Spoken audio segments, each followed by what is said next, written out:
welcome back to the channel. Welcome back to another video. In the last video, I got the EVO all cleaned up on the inside. I got all of the vinyl wrap removed from the interior pieces, and then the roof, and then the hood scoop over here. So in this video, I really just want to get everything put back together. I need to run up to Harbor Freight and grab a couple of tools. My heat gun went out when I was working on the roof, getting that wrap. And then I've only got one set of jack stands, so I need to get another set of jack stands. I think I'm going to go with their Daytona brand, since I know their Pittsburgh brand had like a recall on it at one point. And then I really want to get this thing up in the air. So hopefully I can do all that in this video. Stay tuned.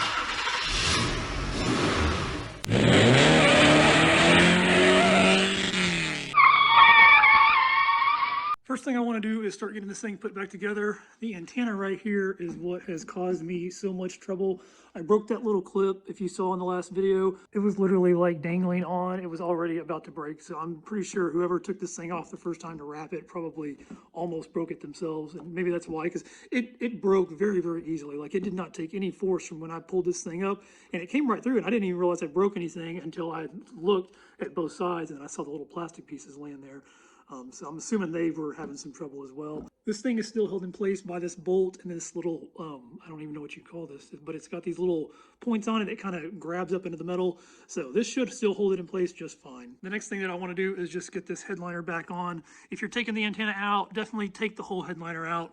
I'll kind of try to show you the process putting this thing back on. I did go ahead and take it fully off because it makes it so much easier to get to this thing. You can try to drop just the back half down and reach it from the inside, but it was a real pain in the butt. Removing the rest of the headliner is honestly not that bad. After I get the headliner back on, the other thing that I want to do is I want to go through here and I want to knock all of this glue off. I believe this is all from the wrap, and this was just dirt because this part of the wrap just peeled up so easily. So I think that glue got a bunch of dirt inside of it and then it didn't stick to the wrap anymore. So I bought one of these little eraser wheels off of Amazon. And I've heard these things are really, really good for knocking down like stickers and vinyl decals and especially glue on paint and stuff like that. So I'm going to give this a try. And then after I get all of that glue off, I bought some more clips. They're white or clear there for the drip molding. So yeah, for right now, those three things. I want to get the antenna back on, get the headliner back on, and then get these roof rails cleared out, and then get the drip moldings back on.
Antenna is back on and secured down, and then I've got the headliner all put back together. So just so you know, honestly, the hardest thing about taking this headliner out is those little clips. Let me show you up front. These little things right here are probably the hardest to get out. They're held in by clips, but it's a very, very heavy duty plastic clip. So two flatheads, one on each side. You kind of have to just compress and then twist them, and then it'll eventually pop that thing out of there. The The other thing is you probably don't have to remove those little black hooks that hold these little SRS, the airbag plastics in. I think those little hooks are just to keep these things from becoming like projectiles if the airbag deploys, but I did not reconnect these. They're such a pain in the butt to get out. They're a pain in the butt to get back in. And if I ever have to take this thing back off again, you know, it'll make it so much easier. Obviously you lose a little bit of the safety feature, but you win some, you lose some. Plans have changed up a little bit for today. I wanted to get the roof done also. I wanted to get all of the glue cleared out of here, and then I wanted to get the drip moldings back on. But the guy that I actually bought the car from, it was a little bit of a deal. I had to go to the bank with him because he still owed money on the car. I gave him, you know, the total amount that I was going to pay him for the car. He paid the car off. They had to mail the title to him, and then he just called me and let me know that the title came in the mail. So I'm going to go pick up that today, and then tomorrow I will get the roof done, and then I will run to Harbor Freight. What's going on, guys? It is the next day. I did get the title to the car yesterday. As you saw, I was busy with work all morning, so I really want to get this glue off of the drip moldings. Here's what I got to remove the glue. It's this little eraser wheel. I've seen this on other channels. It's rubberized, and it's supposed to just take any kind of glue, decal, stickers, things like that off and not ruin the paint. So this is what I'm going to try to use.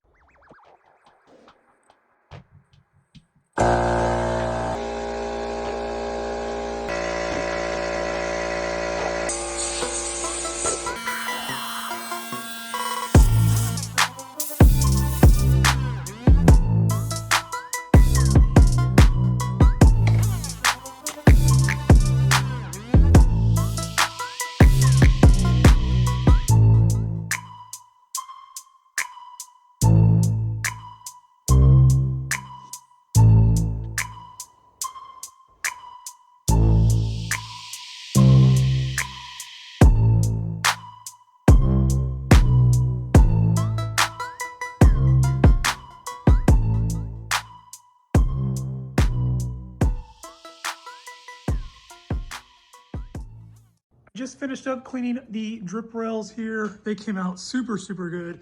My little eraser wheel was kind of a bust. It just didn't fit down in there. It actually worked great in the spots that I could get to, but I couldn't get everywhere in there. So I ended up using just some Prep-All. It's like alcohol if you've never used it. It's a degreaser, kind of a surface prepper before you paint stuff. There it is right there. But I've got it in my little spray bottle right here. I just sprayed that on there and let it sit for a minute and then rubbed it really good. You know, it takes some elbow grease, definitely, and I just sprayed it about 2 or 3 times, but yeah, it definitely came out good. And then I just used my compressed air to blow away all of the excess glue. I'm not sure if you can tell in the camera, I feel like you can, but the roof has a much yellower tint than the rest of the car after I removed the wrap. I did do some Google research, and this is a fairly common thing, it seems like, that people are complaining about. And nobody really had an exact fix, but I did notice in a couple of forums, a couple of guys just barely mentioned the fact that if you just go drive it out in the sun, the UV light has a lot of effect on the paint. And the fact that this thing was covered up with the wrap, it definitely keeps those UV rays away from it. So I'm hoping that I can just drive around for a little bit and then this will even out against the rest of the car. I'm gonna get the drip rails back on, or drip moldings back on, and then I'm gonna head up to Harbor Freight.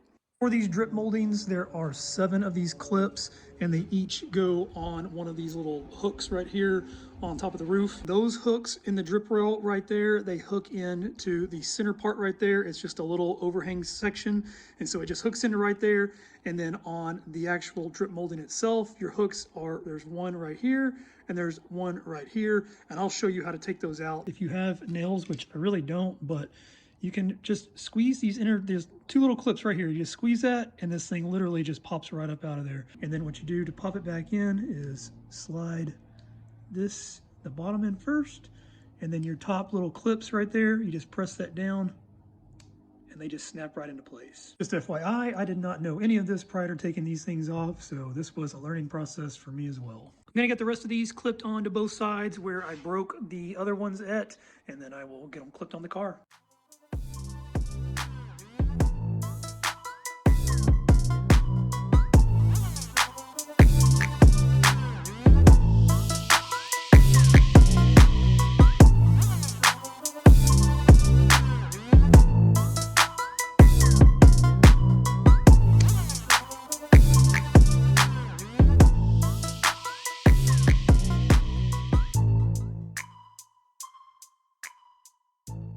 I got both of the drip moldings on. I had some problems on this side when I first tried to put it on. I put the clips on the drip molding itself and then tried to clip it to the rail, and it actually would work if you had all factory clips. For some reason, these little aftermarket clips that I got off of Amazon, they're either beefier or bulkier, or there's just something about them that they look exactly the same if you compare them, but I think the little clip that's on the inside of there just sticks out a little bit further, so it takes a lot of pressure to get it onto the clips, and it won't go on the drip rail clips by just pressing it down. So what I ended up doing on the other side, as you guys saw, is just taking the little clips and then clipping them onto the clips on the drip rail and then putting the molding on from there. All you have to do is just bend the molding up and just watch where the little metal rail is and just hook that metal rail into this little side and then this little side, and then when you bend it forward, it'll snap into this hook and this hook. Moldings are back on. I'm gonna head up to Harbor Freight and get some jack stands and a heat gun.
Back from Harbor Freight, I got the new jack stands. Here's what they look like.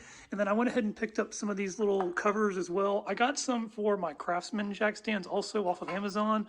I actually like these better. These seem a little bit more of a durable rubberized material, but these things should work. They just seem a little bit more plasticky. They just, I don't know how to describe it. It's just a feel. But they should go on there just fine.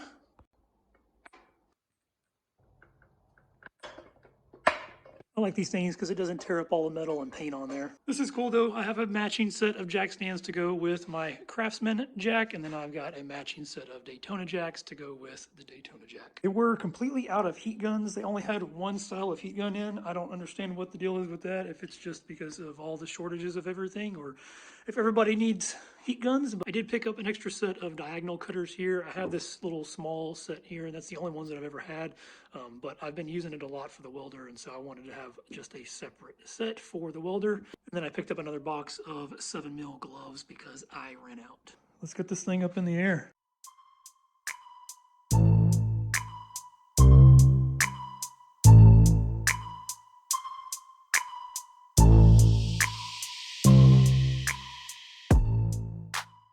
EVO is up in the air. I got it on all 4 jack stands, so I'm crawl underneath here and take a look. I'll start from the back here. I did go ahead and just kind of crawl underneath there and take a look at the rear. That way I can just kind of show you guys what I found.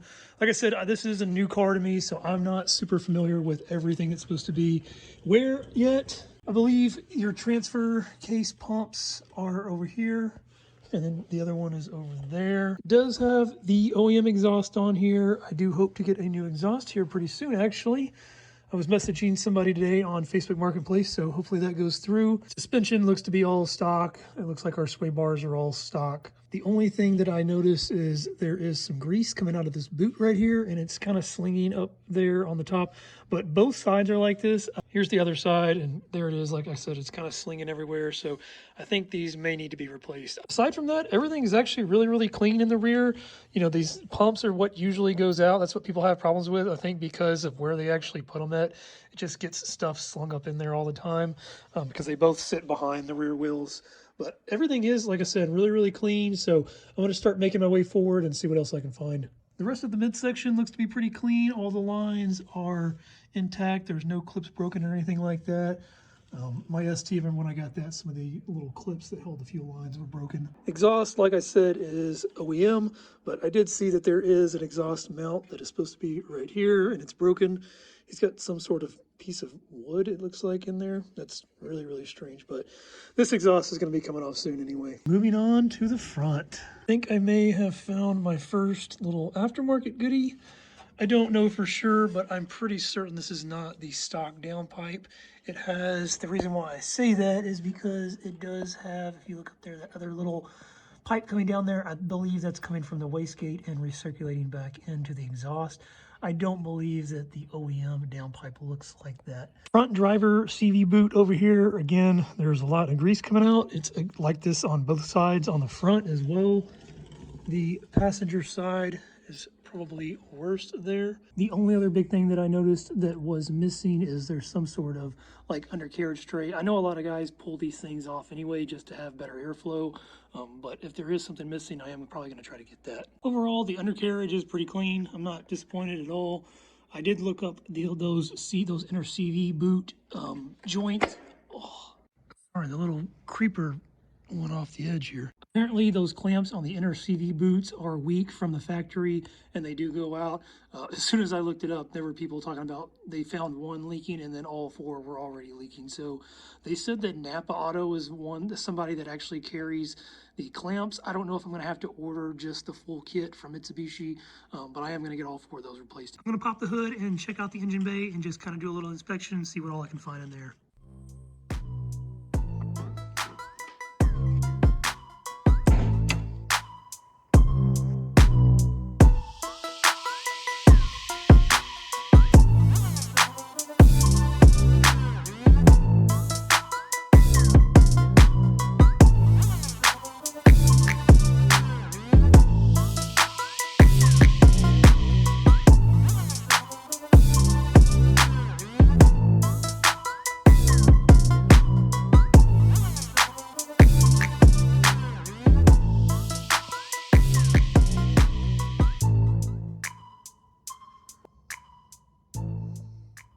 I did a little montage there of everything that I found, good and bad. So if you can see back here, sorry, my light's not on. There we go, that's better.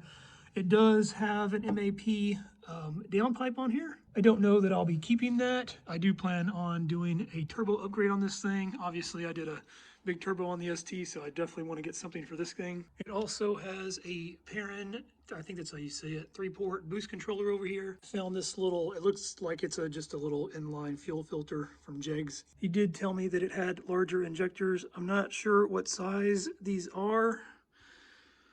I'm not honestly sure how to tell. I've never actually replaced injectors before. If anybody knows what size these are by looking at this video right here that I'm giving you, I don't know if you know of any special markings to look for, but please leave a comment below. I found this little end right here. I don't know what this is supposed to go to, but it runs to the other side over here. That's also open-ended. If anybody knows what this is, please leave a comment, let me know. I know somebody said in the last, maybe not the last video, somebody commented on I think the first video when I first got the EVO, that something was off about the blow-off valve, and I don't know what this is, but it is blowing to atmosphere. It's not recirculating, so I don't know if it'll focus there. Yeah, it's just blowing out of that tube, so I'll have to look into that. I believe it recirculates back into the intake here, and it's capped off. I found this little oil water separator. I think that's what this is. It's mounted up here to this little bracket. I don't think this is OEM, but it's pretty nasty in there. If anybody knows what this, it looks like it's going into the back of the intake right here and then splits off. Yeah, I'm not really sure what that is. It's pretty gross though. Whatever it is, I will definitely have to either remove it or get it replaced. The last thing that I found that a lot of people have commented, yes, I do read all my comments. I don't respond to everything. You know, I do have a day job that I work. This is just my hobby. But the clutch, you can't even see back there. But I did try to take a little video for you guys. The clutch master cylinder, it was replaced, but I don't know what kind it is. I can't really get back there to get a good video. But if you look over here, you can see the braided line coming from it going to the slave cylinder down here. I haven't driven the car at all, literally, since I drove it home from buying it. One of the biggest things that I do want to do first before I even take this thing out, obviously change fluids, things like that. But I've got to get something done with this clutch. It grabs up so high. I think that's factory. Everything I've read says all the EVO 10s, I guess, did that from the factory. But that's definitely on my #1 to-do list, is get that clutch figured out. I'm gonna wrap it up here. I hope you guys enjoyed the video. I'm happy that I found a few goodies. There are obviously a few things like this little thing or whatever disconnected, but overall I think the good outweighs the bad. If you like the video, please hit the like button. Please consider subscribing to the channel, and I will catch you guys next time.